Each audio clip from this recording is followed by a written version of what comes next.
podcast Safety at Work, tempat kita ngobrol santai seputar kesehatan di dunia kerja. Sebelumnya, kenalin nama aku Gaida Ramadhani dan aku nggak sendiri di sini, aku sama aku Indira Kasnati Salvira, dan bener banget Gay, kita akan ngobrol-ngobrol seru kali ini dan kita juga udah lengkap nih berempat. Di sini juga ada.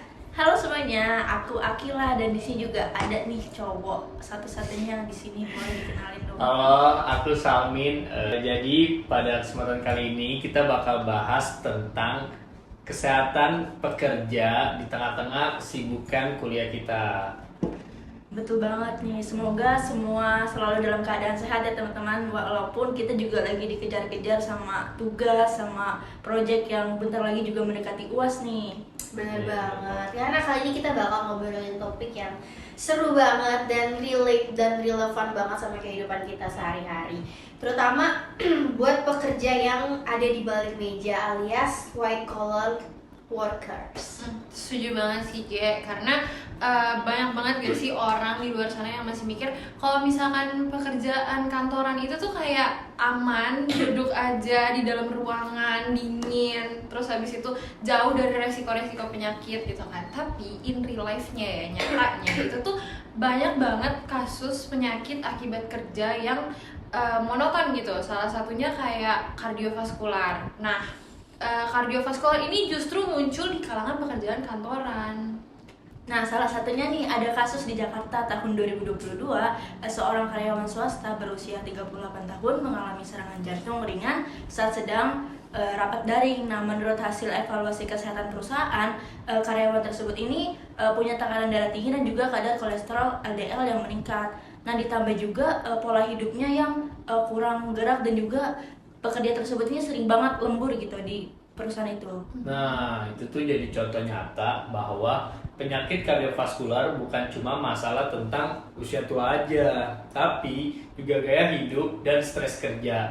Nah, jadi pada kesempatan ini kita bakal bahas 3 hal utama. Yang pertama itu ada jenis stres serta kaitan dengan kelainan dari kardiovaskular. Terus yang kedua, kita bakal bahas tentang gejala faktor risiko serta deteksi dini. Dan yang terakhir, kita bakal membahas tentang program promosi ataupun pencegahan di tempat kerja.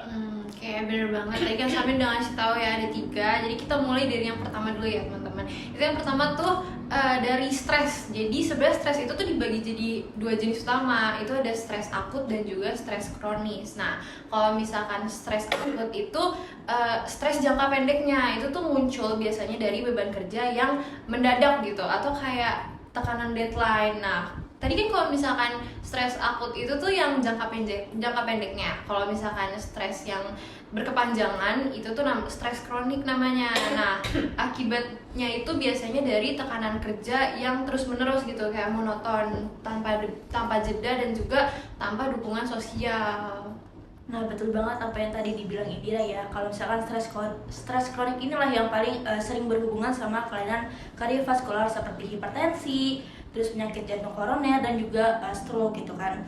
Nah, saat stres kronik ini tubuh tuh terus-menerus menghasilkan hormon kortisol dan juga adrenalin yang bikin tekanan darah meningkat dan jantung tuh bekerja lebih keras daripada biasanya. Bener banget, bahkan menurut WHO itu ya, stres kerja itu jadi salah satu faktor utama non-traditional risk untuk penyakit jantung. Ditambah lagi kalau pola makannya tuh nggak sehat, terus merokok juga, terus jarang olahraga, itu kombinasi yang pas buat mempercepat penyakit jantung sih. Pada intinya kerja di kantor tuh gak cuma berat secara fisik aja, tapi juga ke mental. Bahkan efeknya tuh bisa sampai ke jantung kita. Benar. Sekarang kita bahas soal gejala kali ya. Dan siapa aja sih kira-kira yang paling berisiko? Siapa ya? Biasanya yang udah tua-tua gak sih? Iya, lansia gitu. Tapi kayak belum tentu masih, karena kan banyak banget ya kasus-kasus di luar sana yang kayak masih Gen Z itu tuh udah pada kena penyakit jantung karena mereka tuh kurang aktivitas. Apalagi tuh mereka kerjanya monoton banget di layar gitu. Jadi kayak banyak sih, kayak sebenarnya semua orang tuh berisiko. Iya, bener banget. Dan sebenarnya tuh gejalanya tuh udah bisa kita kenalin, kayak umumnya itu pekerja yang ngalamin gangguan kardiovaskular itu bakal ngerasain kayak keluhan nyeri, terus nyerinya tuh terutama di dada sebelah kiri ya, dan sesak napas, mudah lelah, terus pusing dan juga jantung yang berdebarnya tuh lebih cepat gitu. Tapi bukan karena dia deg-degan lagi deket sama orang beda ya, lagi, iya, beda beda. lagi. Nah, dan kadang banyak juga tuh keluhan yang muncul yang sering diabain gitu, kayak pegel-pegel di bahu dan juga di leher. Itu kayak pegel-pegel doang, kayak nanti juga hilang, di bawah tidur juga besok udah biasa aja gitu. Berarti pegel-pegel tuh jadi gejala juga berarti Iya, kita harus Bisa jadi. merhatiin tubuh kita bener-bener gitu ya. Nah, sekarang kita bakal masuk ke faktor risikonya nih. Teman-teman ada yang tahu nggak ya faktor risikonya tuh apa aja? kan faktor risiko buat individu tuh semuanya bisa kena ya, cuman spesifiknya tuh gimana sih Kil? Faktor risikonya tuh sebenarnya ada dua ya. Yang pertama itu ada faktor individu, di mana ada misalnya usia di atas 35 tahun terus punya riwayat keluarga, obesitas, merokok, terus konsumsi tinggi lemak, dan juga kurang olahraga. Dan juga yang kedua itu ada faktor dari pekerjaan, misalkan kayak kita duduk yang terlalu lama, terus juga kayak stres psikologis tinggi, dan juga jam kerja yang panjang, dan juga shift malam yang terus menerus yang kayak nggak teratur gitu loh, jadi kayak capek banget kan pastinya. Kalau ngomong tadi dari faktor pekerjaan, kayaknya tahu beberapa pekerjaan yang paling beresiko deh. Kalau menurut dari gue sendiri sih, kayak pekerja yang duduk tuh lebih ke administrasi, Iya, terus benar, juga IT kan, Waduh. terus manajer proyek kan kerjanya duduk-duduk aja tuh. Iya. Terus di ya depan kan? laptop juga Di depan kan. laptop doang. Nah, terus pekerja yang sering lembur, nah itu tuh mereka bisa mempengaruhi tingkatan mentalnya kayak gitu.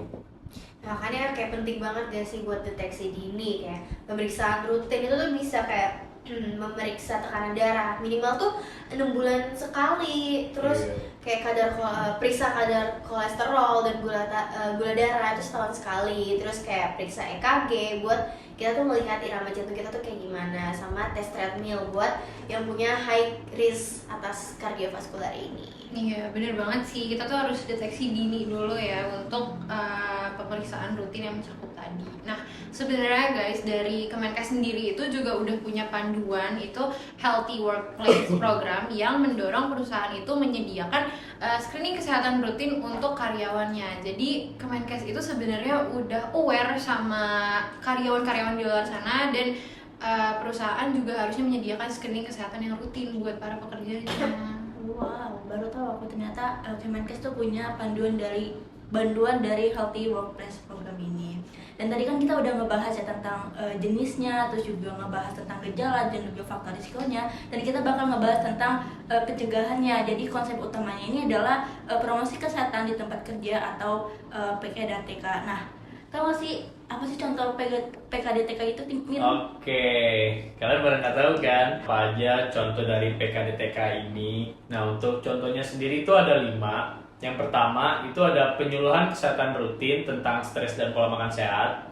Terus yang kedua ada program senam pagi atau stretching. Terus yang ketiga ada penyediaan ruang istirahat. Yang keempat ada kantin sehat dengan makanan rendah lemak dan garam.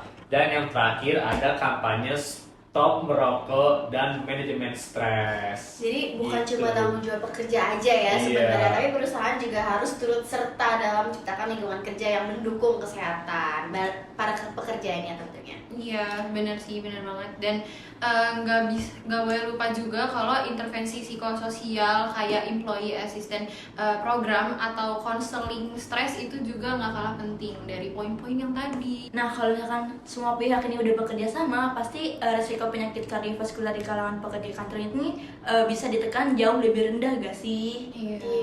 Kita semua berharapnya seperti itu ya. Oke teman-teman, dari semua yang tadi kita udah bahas, bisa kita simpulin bahwa stres kerja tuh nggak dikelola dengan baik tuh bisa dampak gitu ke kesehatan kita, apalagi khususnya pada jantung. Nah, pekerja kantoran nih white collar tuh mereka harus sadar pentingnya cara ngejaga gaya hidup sehat serta rutin mengecek kesehatannya. Jangan lupa tuh Benar. MCU. Nah ingat, jantung itu mesin utama di tubuh kita. Kalau mesinnya rusak, semuanya tuh bisa berhenti. Iya, serem banget lagi. Jadi mulai sekarang ya kita tuh harus sayangin jantung kalian ya teman-teman, karena kita kan selama ini ngira kan kalau white collar worker itu kayak ya udah santai di depan laptop Iya. gitu kan. Mereka cuma duduk dan posisinya juga sama aja gitu kan, template, tapi ternyata resiko dari kerja yang kayak gitu tuh bahaya banget ya teman-teman. Iya, selain itu juga bisa buat penyakit yang lain kan kayak low Low back back pain. itu Jadi juga nggak masalah dari ergonomis itu sendiri Iya, ya. nggak cuman kardiovaskular aja. Mungkin banyak yang ngira kalau blue collar tuh penyakitnya lebih banyak gitu. Iya, Padahal kan belum white tentu. collar juga ada gitu penyakitnya. Ada risikonya. Benar. Kalau ngomongin white collar, blue collar itu akan sama gak sih jadinya? Iya sih, jujur. makin kesana Banyak makin banget banyak pembahasan. banget nanti pembahasannya. Nah, karena kita udah jelasin semuanya ya tadi teman-teman, sayang banget nih karena waktu kita juga terbatas, kita udah mau berpisah, jadi kita mau ucapin terima kasih untuk teman-teman yang udah dengerin sampai saat ini, dan jangan lupa untuk ikutin podcast-podcast kita biar gak ketinggalan topik-topik menarik lainnya tentang kesehatan kerja. Stay healthy, stay produktif. Keep your heart beating strong. Sampai jumpa di episode Dadah. selanjutnya teman-teman.